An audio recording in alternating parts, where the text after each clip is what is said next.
দক্ষিণ পূর্ব এশিয়ার দেশ কম্বোডিয়ায় এক হিন্দু দেবতার মূর্তি ভাঙার ঘটনায় ক্ষুব্ধ প্রতিক্রিয়া জানিয়েছে ভারত। একই সঙ্গে এই ঘটনাকে অসম্মানজনক আখ্যা দিয়ে কড়া নিন্দাও জানিয়েছে দেশটি।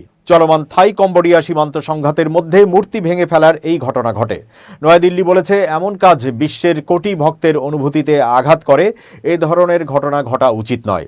একই সঙ্গে দুই দেশকে সংলাপ ও কূটনীতির পথে ফিরে আসার আহ্বানও জানিয়েছে ভারত।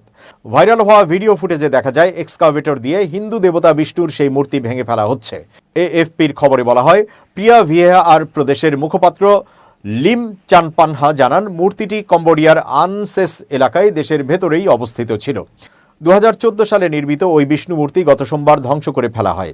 এটি থাইল্যান্ড সীমান্ত থেকে প্রায় 100 মিটার দূরে ছিল। চানপানহা বলেন, বৌদ্ধ ও হিন্দুদের কাছে পবিত্র যেসব প্রাচীন মন্দির ও প্রতিমা রয়েছে সেগুলো ধ্বংসের আমরা নিন্দা জানাই। প্রসঙ্গত, দুই প্রতিবেশী থাইল্যান্ড ও কম্বোডিয়ার মধ্যে সীমান্ত নিয়ে এই বিবাদ নতুন নয়।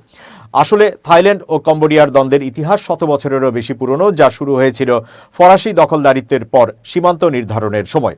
2008 সালে দুই দেশের বিরোধ আনুষ্ঠানিকভাবে তীব্র হয়। সে সময় কম্বোডিয়া বিতর্কিত অঞ্চলে থাকা একাদশ শতকের একটি মন্দিরকে ইউনেস্কো বিশ্ব ঐতিহ্য হিসেবে নিবন্ধনের চেষ্টা করে। থাইল্যান্ড সেই চেষ্টার তীব্র প্রতিবাদ জানিয়েছে। বছরের পর বছর ধরে দুই দেশের মধ্যে বিক্ষিপ্ত সংঘর্ষে উভয় পক্ষের সেনা ও বেসামরিক নাগরিক নিহত হয়েছে। সর্বশেষ উত্তেজনা শুরু হয় মে মাসে। সে সময় সংঘর্ষে এক কম্বোডিয়ান সেনা নিহত হয়। এর ফলে দুই দেশের সম্পর্ক এক দশকের মধ্যে সবচেয়ে নিম্ন পর্যায়ে নেমে যায়। চলতি বছরের জুলাইয়ের সংঘর্ষের আগে উভয় দেশই একে অপরের ওপর সীমান্তে নানা নিষেধাজ্ঞা আরোপ করেছিল।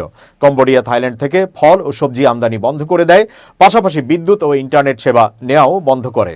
সাম্প্রতিক সপ্তাহগুলোতে সীমান্তে উভয় দেশই সেনা মোতায়েন বাড়িয়েছিল।